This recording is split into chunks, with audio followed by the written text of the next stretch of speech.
welcome back to the Citizen channel. We're all staying safe and well. Everything's City past and present. We're going back to the past today, and this is a part 2 as well. So if you've not watched part 1, there will be links on screen and below. Please get back and have a watch of that. Very important, because what we do, we look at the City career in the time of Jimmy Meadows, who unfortunately suffered well before his time a career-ending injury at Wembley, no less, in 1955. So his career shattered before it really even begun. In part 1, we looked at Jimmy's far too short footballing career, ending at just age 23, despite him attempting to get back and play again. It just never worked out. As he started his England career, within days, literally, of the serious accident. And of course, he was starting for City. But in part 2 today, we're going to have a look at the evening of his testimonial game, at Main Road, as City City stars, past and present, took on an all-star 11, and some memories of Jimmy, and a look at his career in coaching and management. Please, if you are new to the channel, push that subscribe button, push the bell notifications, everything film and TV. Let us know your memories, let us know your comments, anything to do with City. It can be Jimmy, anything to do with City. That would be absolutely fantastic if you can. And if you can give us a like, a little thumbs up, guys, it'd be much appreciated. So keep those buttons pressed so you know when these vlogs are coming out. Testimonial match itself took place at Main Road on the 28th of April 1958, and it was the first time a City player had ever had a testimonial game for him. So there's a first, in front of around 38,000 fans. Yeah, I mean, we were cramming him. We got over 70,000 for the Manchester derby, but that was up there in one of the bigger crowds of the season. As an all-star team, beat City past and present 4-2, so that didn't go too well. So I'm going to have a quick look through the programme now before we look at how Jim did in management. And it starts off with Jimmy himself thanking everyone in a little piece called "Thanks a Million" by Jimmy Meadows. In expressing my thanks to all who have made tonight's occasion possible, I know I will not be able to do my feelings justice. When early this season a surgical specialist told me that there was no longer any hope I would be able to continue playing soccer, yeah, they called it soccer in those days.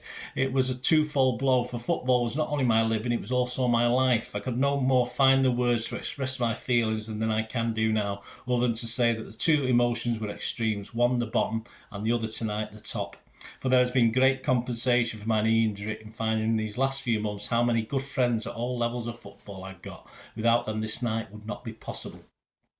I would like to express my sincere thanks to my club, the directors, managers, secretary, trainers, playing staff, past and present, for staging tonight's game, of their efforts in bringing it about. I'm grateful too to the referee, linesmen and players of the All-Star 11 who so readily have responded to requests for their services, and to the club that have released them. Thank you also to the members of my testimonial committee, and to the Manchester City, Manchester United and Liverpool supporters clubs who have worked so hard to make tonight a success. Finally, to all spectators here tonight, my thanks for your support and your encouragement in the past. Little piece now by, as I said, he just starred for England in a 7-2 victory over Scotland, literally days before this accident at Wembley. So a little piece by Walter Winterbottom, who was currently then the England team manager, the guy before Sir Alf Ramsey. Headed, Jimmy could still win soccer spot. This is what Walter said. Before the last international match against France at Wembley, I went on the field, as is a customary practice, to inspect the turf. Billy Wright was with me, and we reached the corner of the field near the players' entrance tunnel. We both said, "This is the patch." We recalled again that lovely spring afternoon when young Jimmy Meadows, newly capped for England at right back, was playing for his club in the cup final against Newcastle. Vividly etched on my mind is a dramatic and tragic moment when Jimmy's foot stuck in the ground as he twisted round his attempt to check Bobby Mitchell. It all seemed so harmless, yet some minutes later there was Jimmy Meadows hobbling in his civvy clothes to sit with his manager Les McDowell and watch the remaining 10 City players struggle against the odds. I remember afterwards commiserating with Jimmy and losing the chance to go with England on tour to France, Spain and Portugal. But like everyone else, I little realised the full seriousness of the injury. How cruel can fate be to endure a young fine man with a physique and talent to reach the very top in his favourite game, and then at the precise moment of fulfilment of his hopes to take all away. Who can say what further honours and success could have been ahead for Jimmy but for that sad accident? I remember too the long months of waiting, of hearing favourable progress reports. Then at last there was Jimmy again taken to the field in a real game to test out his troublesome leg, but it could not be. Despite a wonderful operation, the knee would not stand up to the severe strain of full-blooded football. Jimmy all too reluctantly had to give up his hopes of ever playing serious football again. This was indeed a blow to shatter the spirits of most men, yet much as the character of Jimmy Meadows that not once have I heard him complain. Always he seemed to be expressing his thanks to his club and his friends and the supporters for their great kindness to him. He said that you can't keep a good man down, nor can you quieten his love for the game despite his handicap. Jimmy is attending an FA course this summer to qualify as a coach. I believe, as so many others do, that he will find a new way in which to express his knowledge and interest in soccer. Indeed, I hope that a bright future still lies ahead of him in this great game. Good luck, Jimmy. You richly deserve it.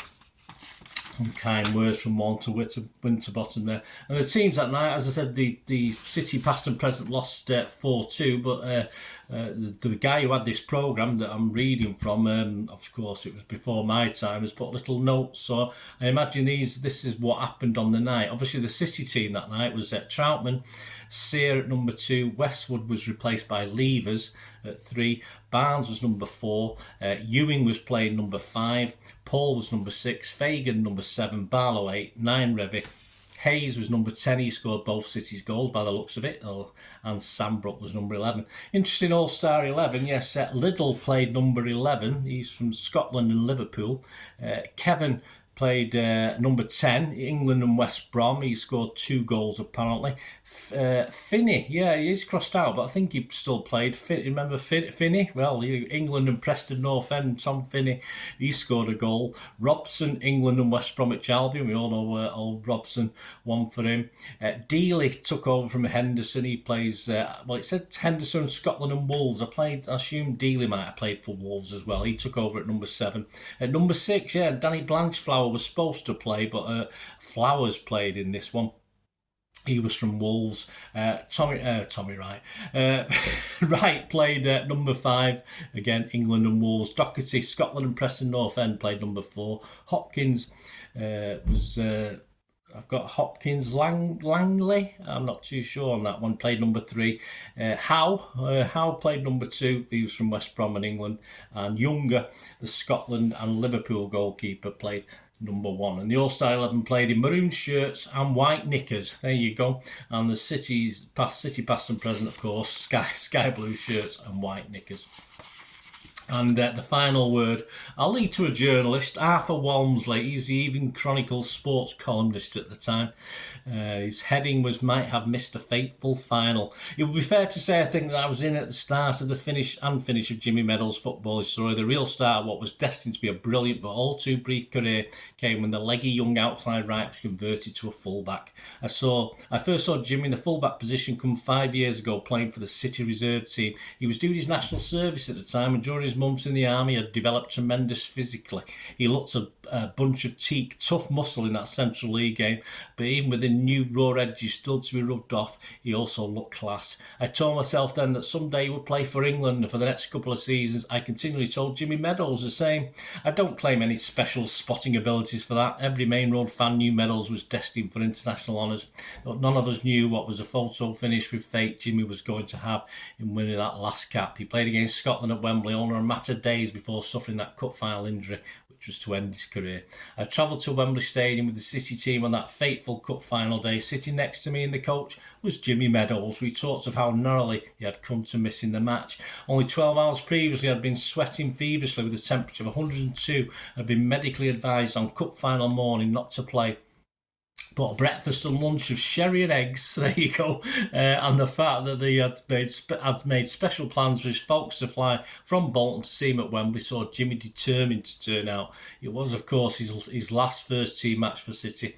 What a pity he didn't miss it. Yet in the dark cloud of Jimmy Meadows' soccer career tonight presents a broad silver lining. It is rare that sentiment can be permitted to intrude into the stern business of professional soccer. Tonight is one of those rare occasions. It is richly deserved by a man who would undoubtedly have been the greatest fullback of his time had fate been kinder to him. I hope fortune is on his side tonight and that his benefit match turns out to be a bumper. Good luck then for the present and the future. Jimmy Meadows. There you go. So that's the programme, of course, from that night. Some wonderful words about Jimmy. I think that's what tells us the sort of character and the player he was. Jimmy enjoyed a varied career after his football career finished in management, the management side of the game, after being a trainer coach at City. Between 1966 and 83, he had spells as trainer and manager at Stockport, assistant manager at Bury, trainer, caretaker, manager and assistant manager at Blackpool, manager at Bolton and Nat Lofthouse, no less, but they got relegated, so that didn't work out too well. Manager at Southport, he took them to the 72-73 4th Division Championship. Another spell at Stockport as manager, 4 seasons with Kuwaiti club Al Saad. He won the league in all 4 seasons he was there, and the cup 3 times. Back at Blackpool as a caretaker manager. Jimmy came back to City even as cover for physio Roy Bailey, and he even had Imre Varadi and Peter Barnes running up and down those 55 Kippax steps we talked about in part 1. He was also familiar with them over the years. Well, I was familiar with them over the years as well. He was on the bench during that famous 10-1 win over Huddersfield. So there you go. So I did see Jimmy, not playing, but I saw him in action as a physio. Jimmy Meadows sadly died on the 3rd of January 1994 at his home in Didsbury, Manchester. At 23, Jimmy Meadows was Mr. Versatility on the pitch. He could score goals, but it was as a defender that he received England recognition and started that FA Cup final where City were favourites to lift the famous old trophy. But on 17 minutes, of course, his cup final was over.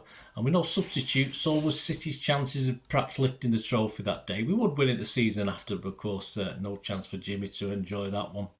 And his career as a footballer was over. He did try. Apparently, at the time, they put the leg straight into plaster for a few weeks, and that couldn't. In theory, that was a bad thing to do. Obviously, it should have not been done. But hey, things move on. We didn't even get it right with Paul 8, did we? 30, 40 years later. So it wasn't an exact science, but what a loss. What a loss to England and what a loss to City. A great player with so much more to offer in the future, and it was just snatched away from him.